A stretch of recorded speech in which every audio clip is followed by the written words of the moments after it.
It's a great day, educators. Grab your favorite coffee, take a deep breath, and prepare to be catered to.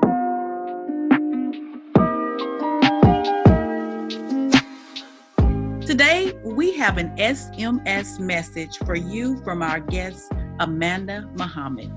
Amanda Muhammad is a mindfulness-based stress management consultant and is pursuing a PhD in business psychology at the Chicago School of Professional Psychology. She holds a bachelor's degree from the University of Kansas in management and leadership and a master's degree from Baker University in organizational leadership. Amanda now spends her days teaching educators accessible ways to take a preventive approach to stress management. Further, she teaches them how to introduce these techniques to their students as a foundation for social emotional learning, restorative practices, and resilience. Amanda facilitates wellness classes, resilience coaching, a variety of workshops, and hosts dynamic mindfulness training. She's had the opportunity to share her practice with a number of individuals, organizations, schools, and companies across the country. In addition to her physical work, she operates Mako Mindfulness, which is a web-based educational platform created to teach you how to build resilience to stress and learn tips for incorporating self-care throughout your day. Educators, let's welcome Amanda Muhammad to the show. Hi, Amanda. How are you today? I'm good. How are you doing? I'm doing well. I've had the pleasure to connect with Amanda a few months ago, and then I met her in person last month, where I participated in her dynamic mindfulness training and became a dynamic mindfulness teacher. I am so excited about that. Yeah. Okay, Amanda, tell us a little bit about yourself. So, thank you for the introduction. I am a stress management consultant. I stumbled into this actually. It's kind of been quite a journey.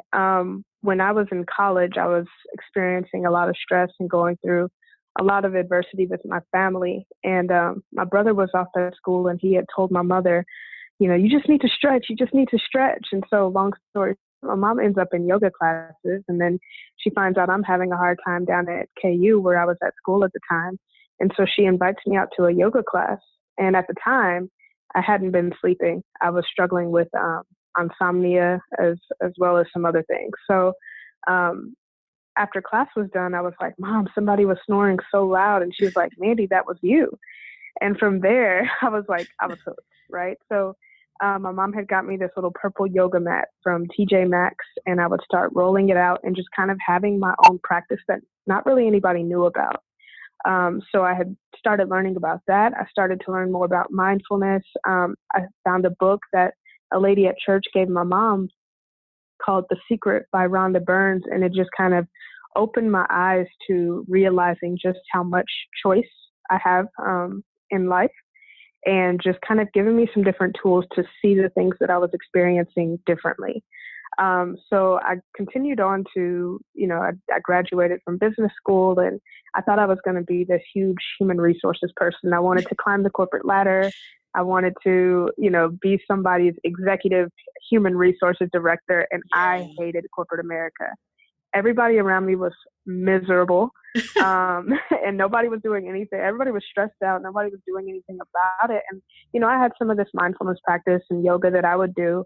And I was typically a pretty bubbly person, and people would ask me like, why? And I'm like, well, don't you just see, like, it's not that bad. And I was always talking about perspective and the way that you see things. And so from there, I had went on to a recruiting job at a small private company. And, the culture was, they tried to make it, really cool or whatever, but it wasn't. I was miserable there too. And everyone around me was as well. And so then after I had left that job, one of my friends said, hey, you should just sub, to get some money while you're while you're figuring out whatever. So I'm like, okay, sub, kids, or whatever, I'll give it a try. Right. So I started substitute teaching, and I loved it.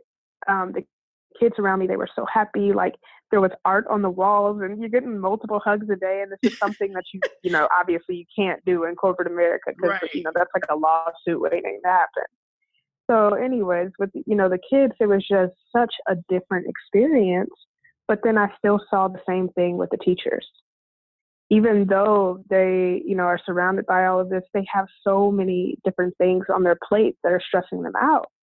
And I went on to become a full-time educator for a couple of years after that. But as I continued to see the educators around me that, again, didn't have anything to manage their stress, but now it's not only you infecting the people that are sitting in cubicles around you, but now it's also passed on to these kids. And these kids don't feel loved. These kids don't feel cared about. These kids they know when they feel like a number, Right. And so I wanted to start extending these teachers some tools that they could use to implement for their own self-care. And then also so that they could start to teach the kids about stress management and self-care, and, how to help them focus, how to help them calm down. I saw students have test anxiety and things that you don't think about until like you're in high school, right? So Right.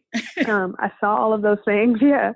And I realized that, hey, I want to be a resource, right? So I started teaching my teachers yoga and talking to them more about, different practices that I had done.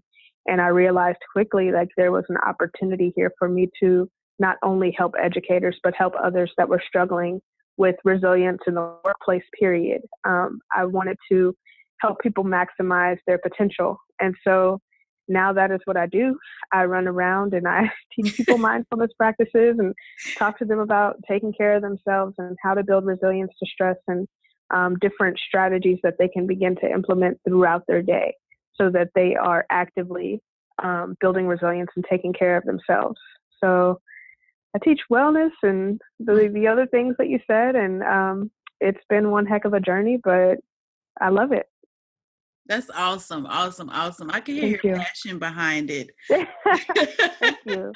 Yeah, I Yeah. love it. Anybody, when you get me started, it's like, if you see my eyes, they're like blazing. I'm like, yes, And because I that's know it works. right. Right. And Yeah. I can identify with you when you were talking about corporate America. I remember when I went Mhm. to the undergrad, I got bachelor's of science in accounting and business administration. I was going to be this excellent accountant in corporate America. Mhm. And I had even considered being a tax attorney. And it's like, what is this? I don't want to go Yeah. get up every day to come to this. And so that's where, like, so you create your environment of what you want. And if Right. you want stress, then, a stressed out life, then by all means, have it. But that's not Mhm. what we want. We should want to have an abundant life. And so, yes, that is Yeah. awesome. Absolutely. Yeah. Sometimes you just have to create it for yourself. And my what I realized with that was human resources. My goal with being in that position was to help other people get to where they wanted to go. So Right. of course, like, I saw human resources, I'm like, oh, I can help you to have a better experience on the job, right? Or Right. when I worked in recruiting, I was like, I can help position you to be in a better space than you're in now. And so my goal still at the core is to help people be the best person that they can be and be able to enjoy the lives that they're living. Um, Exactly. it's just, taking a different approach. So that's probably still in you, I would think, from, some aspect of you. And, it's probably still feeding into the things that you're doing now. But yeah, I mean, that way, that structure is not for everybody, but the people that are in it, because that's just a part of, like, the environment, period, in corporate America. I would think that, we should start giving them something to cope Yes. with all of the things that they have on their plate, whether it's corporate America or education. Right. Exactly. And that's one reason I am on the journey I am as well, with providing growth tools to educators. Because, Hmm. like you said, it's much needed. The children, they need a vital quality education, And if it's not given to them through the instructors, then they lack a full sense of well-being and being able, like you said, to focus and to learn and to acquire information. The environment has to be conducive for that learning experience. Yeah, absolutely. Absolutely. Okay. Now, educators, when we normally hear SMS message, we think of short message services that is commonly referred to as text message. But today, we have a different message. And SMS message today is stress management, mindfulness, and self-care. Amanda, what is your definition of stress management, mindfulness, and self-care? Well, stress management to me is putting things in place to take not only a preventative but an intervention approach to managing the stress that you experience. So, doing things in advance that help you to be more resilient when you experience stress, but also having things in place that when you do experience stress, and maybe if you overreact or do too much in that moment, that you still have something that can help you come back down and process, what has happened and how you can, better respond the next time. As far as mindfulness goes, mindfulness is just the art of being present. It's being, aware of where you are. It's listening intently to others. It is love. It is being, present and giving someone or something your undivided attention, which we are really struggling with this day and age, not to touch a phone or to, Right. think about where I'm supposed to be in a few minutes. It is, just the art of showing up and being wherever you are. Yes. In your definition of self-care?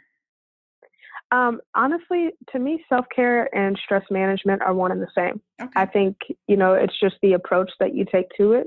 But my self-care practices that I do, so people usually, oh, Amanda, she probably, does yoga all the time, right? I do yoga, but actually self-care, my favorite form is dance classes. So I take dance classes multiple times a week. And for me, it is self-care and it is stress management. It is my outlet to be able to do something where I'm not in charge, where I get to go into an environment and be vulnerable and someone else tells me what to do. And when I leave, I'm so busy trying to keep up with all the dance moves that I can't even, I haven't been able to think about, what is going on in my life for at least an hour. And by the time you do something like that, you come out of it and it's like, it's really not that bad. I feel better. I'm active. I've got, different things going on in my body. I feel good. When I look good, I feel good. All of those different things come with, a practice like that. But self-care, yes, it's just putting things in place again to make sure that you are putting you first, that you are good to go to be able to show up and serve others. And again, hand in hand with stress management for me.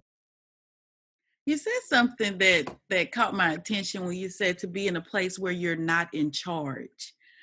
Yes. that's a lot.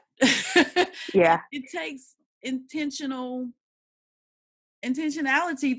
to not be in charge, because that's what we're used to. We're used to being in charge of our schedule, in charge of everything. Mm-hmm. We try to be in charge of everything that takes place in our lives, and that's awesome. Can you expound on that a little bit more, of not being in charge and how it relates to stress management and building resilience? Yeah, of course. So for me, I think with me and any other educator, whether I'm in the classroom or whenever I'm, doing a training, I'm leading a wellness classes, a workshop, I'm always in front. I'm always the person who's answering the questions, who's navigating the conversation, things like that. And so I, as an entrepreneur full time, I get decision fatigue. I am constantly having to make decisions. Yeah. What am I going to do next? What process am I going to use? What platform am I going to use? What will my followers want? What do my clients want? How can I make this better? It's just constantly. And, when we wake up in the morning, we're only equipped with so much willpower. And Right. each time we make a decision, it depletes a little bit and a little bit more. And so for me to have that time, that opportunity where I'm not in charge of anything, no one else's, ability to do this dance move is my responsibility. Like, I just get to be free. I Yes. get to enjoy the music and not sit here and dissect and analyze it because I'm going so fast, because that is what I'll do. But I get to enjoy the music. I get to, I'm in a community that, is growing, because the dance community is awesome in Dallas, Texas. I dance with a company called RX Moves. And, you're just around other people that we've all had stressful days.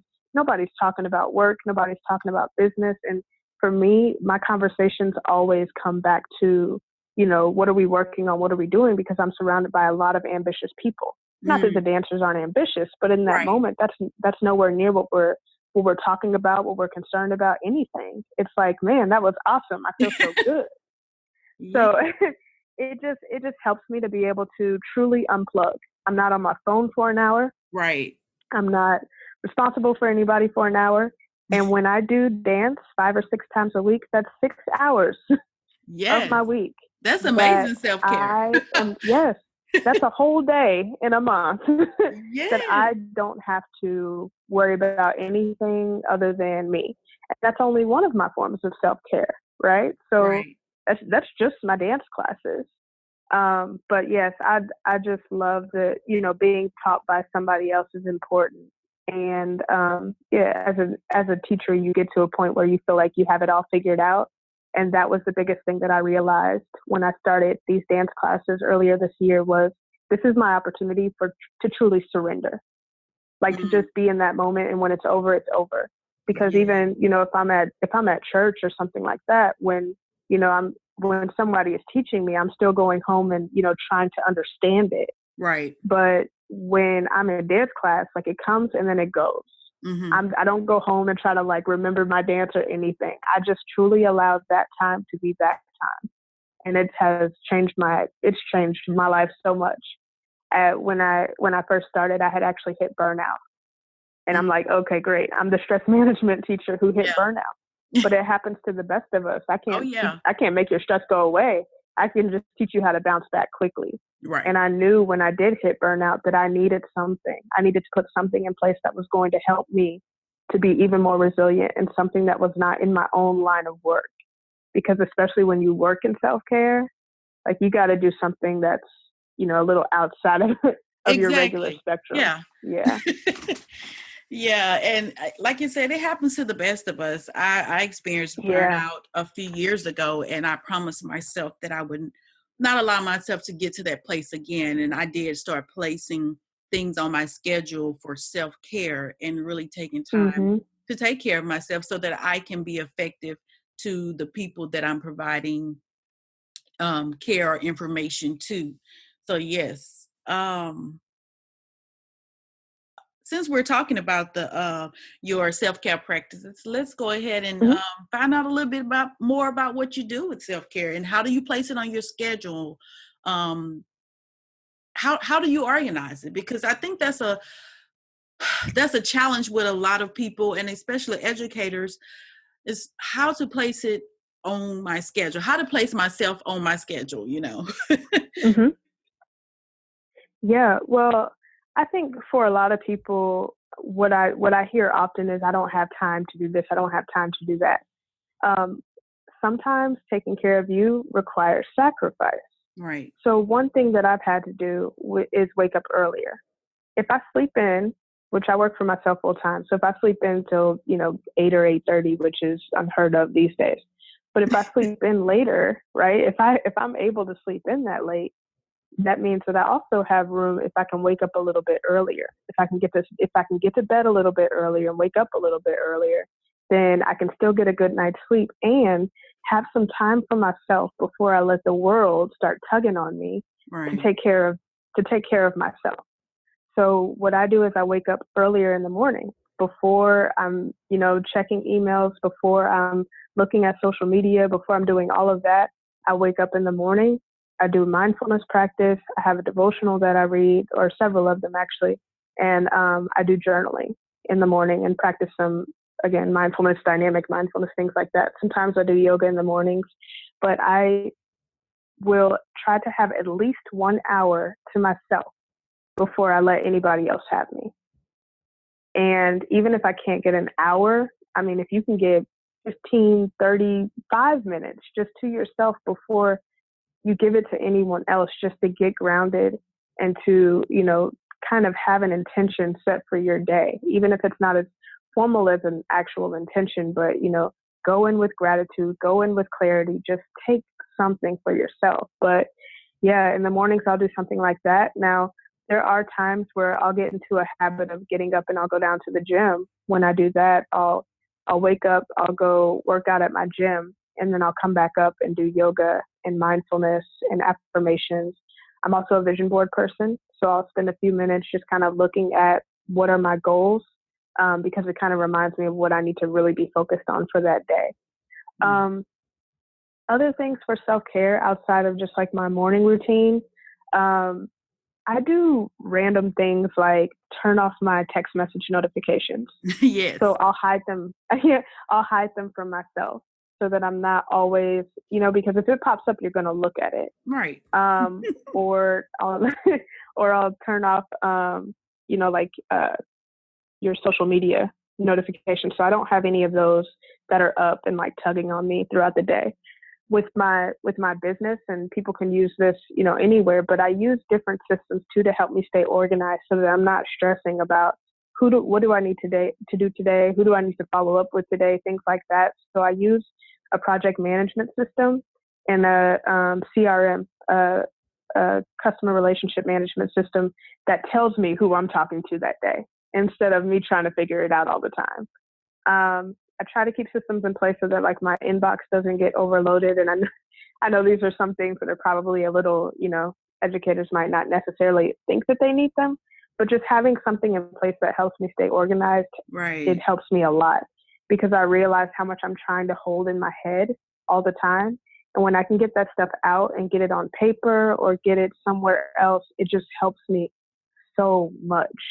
And I'm able to like be present with what I need to do and who I need to be there for instead of constantly like, oh, was I supposed to follow up with this person today? Or was I supposed to do that? yeah. I don't know. So I just have to be, so I have to have things in place to make sure that, I'm not having to worry about things that are not my wheelhouse. The dance classes are huge. Making sure that I'm surrounded by good people, that's huge. People that are pouring into me too. So I make sure that as an entrepreneur, I have other friends that are entrepreneurs. As an educator, I had other friends that were educators, but not to always gripe. When I worked in the classroom, I know that teacher's lounge is a monster. And so I would stay out of it. I would eat my lunch by myself. I would do something, for myself in that moment. And at the time back then too, I was working on my master's degree. So I had to take time to myself anyway, because I had homework. But just staying away from other people because it can be very toxic. So if you're around, if you're around 5 people that are complaining, you're going to be the 6th. Oh, yeah. And if you're around 5 people that are finding, gratitude for being a teacher and what they're, grateful for and what this kid did today and are able to find some humor, you're going to be the 6th. And so just being cognizant of who I surround myself with, what environments I go into, making sure that I take time for myself each day, doing something that is out of my comfort zone, like dance classes that, I just never know what I'm going to get when I get there. All of those things have helped me so much with really creating the peace in my life that I do have. And every day is not perfect, but I do know that I have things that work for me.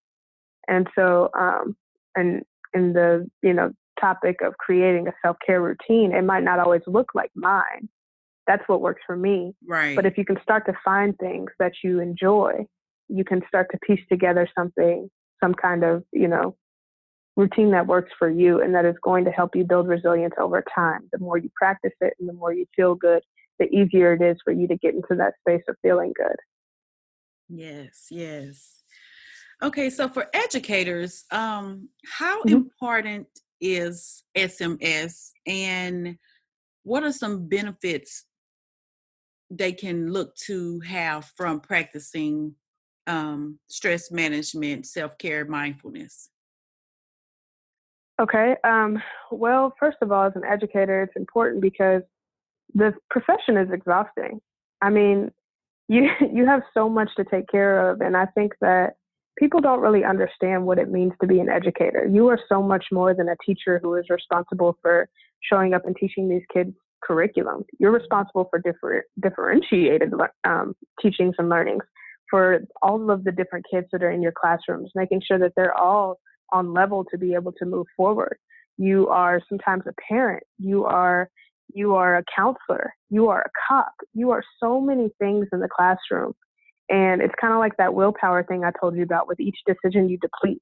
And when I'm talking about decisions, I'm talking about just for me and my business.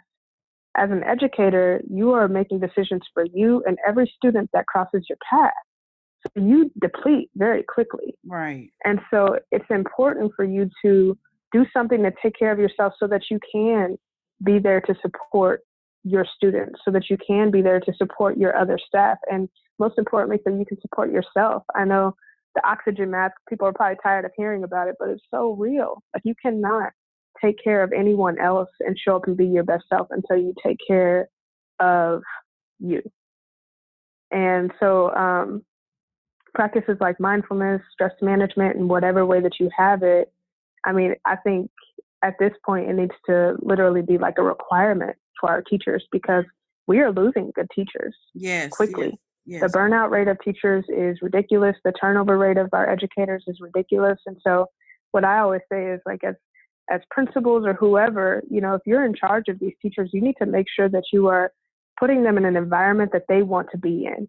Because we live in the internet age, and teachers are finding out very quickly that they can very easily, start a podcast, start a blog, start something and monetize it. And they don't have to be in the classroom. Exactly. They can go and volunteer and still impact the kids. Yeah. And so we have to start creating an environment where the teachers want to be there. You have to figure out ways to support them in ways that are not traditional, because the classroom environment is changing quickly with the implementation of technology. With our shorter attention spans, we have to find more creative ways to teach, and it's quicker and it's exhausting, and it is burning us out at very high rates. So, yeah, I mean, I know teachers that are so passionate about what they do. They love these kids so much. And a lot of times they'll tell you too, it's not the kids, it's the environment. So knowing how to cope with your environment, to show up and be present in your environment, to be okay with what's going on around you and not letting it infect you, you have to have the resilience to it. And so finding those tools that make you bounce back, that are going to help you show up again the next day, it is critical. Yes. Thank you for that. You're welcome. Okay. So, Amanda, how can our listeners connect with you? Well, there's several ways. You can opt into my email list, which you can just text MAKO, that's MAKO, to 66866. And what that will do is it'll put you on a listserv that's going to send you weekly tips on mindfulness, stress management, things that you can implement throughout your day, different exercises that you can begin using to find what works for you. On social media, you can find me on Instagram or Twitter at SFMAKO1908. And my website is amandamuhammad.com, and also makomindfulness.com. That's MAKO mindfulness.com. Okay. Do you have any upcoming events that you would like to share with the audience? Sure. So you mentioned my dynamic mindfulness trainings. I have another one coming up November, I believe it's 10th and 11th. Educators, there's also a teacher self-care one-day institute that I'll be speaking at in Atlanta, and that will be in October. And all of these events you can find at amandamuhammad.com/events.